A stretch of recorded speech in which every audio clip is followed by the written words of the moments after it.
నక్షత్రాలు ఎన్నున్నాయో అంతమంది పేదింటి స్టార్ క్యాంపెయినర్లు నాకు ప్రతి ఇంట్లోనూ ఉన్నారు, ప్రతి గడపలోనూ ఉన్నారు. వైఎస్ఆర్ కాంగ్రెస్ పార్టీ పేదల పార్టీ. అలాంటి పార్టీకి స్టార్లు, స్టార్ క్యాంపెయినర్లు కూడా సామాన్య ప్రజలే లబ్ధిదారులు. వారే నిజమైన క్యాంపెయినర్లు. ఇది జగనన్న చెప్పిన మాట. ఇప్పుడు ఆ వాక్యాలు నిజమయ్యాయి. అనకాపల్లికి చెందిన కటారి జగదీష్, మోపిదేవికి చెందిన పండలనేని శివప్రసాద్, కొండపల్లికి చెందిన ఈశ్వరి, నెల్లూరు జిల్లాకు చెందిన అన్వర్, రాజమండ్రి సిటీకి చెందిన ఏ అనంతలక్ష్మి, వీళ్లంతా ఎవరు అనుకుంటున్నారా? వైఎస్ఆర్సీపీ స్టార్ క్యాంపెయినర్లు. గత ప్రభుత్వంలో లేని ఆనందాన్ని నేను నా కళ్ళతో ఈ ప్రభుత్వంలో జగనన్న పెన్షన్ మా ద్వారా ఇచ్చినందుకు మాకు చాలా సంతోషంగా ఉంది. నా పిల్లలకి అభివృద్ధి కావాలి, జగనన్న ఉంటేనే అది సాధ్యమవుతుంది.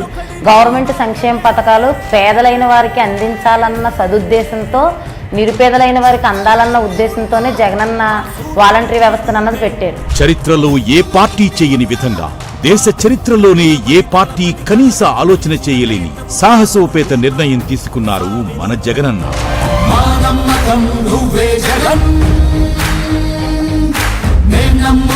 నాకు ఈ గవర్నమెంట్లో బాగా న్యాయం జరిగింది.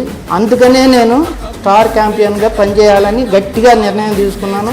రైస్కి పోతే ఉదయం పోతే వాళ్ళు ఎప్పుడు వస్తారో తెలియదు డీలర్స్. ఇప్పుడు జగన్ సారు రైస్ బండ్లు పెట్టి వాళ్ళ ఇంటికే బండి పంపిస్తూ ఉంటే వాళ్ళు చాలా సంతోషంగా ఉన్నారు.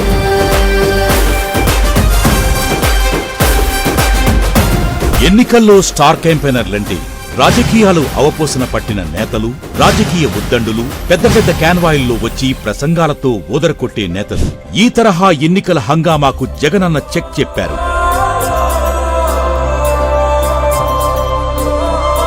నేను చిన్న వ్యాపారస్తున్న మా అబ్బాయిని చదివించగలనా లేదా, వీళ్ళకి ఇంత చదివించలేమని నాకు భయపడిపోయేవాడిని. కానీ నాకు జగనన్న నాకు ఈరోజు ఇంట్లోని ఒక ఇంజనీరింగ్ చదివిన బాబు ఉద్యోగానికి సిద్ధంగా రెడీగా ఉన్నాడు. అతను చక్కగా చదివిస్తున్నాడు. నాకు నిజంగా అతను ఒక భరోసా అన్నమాట.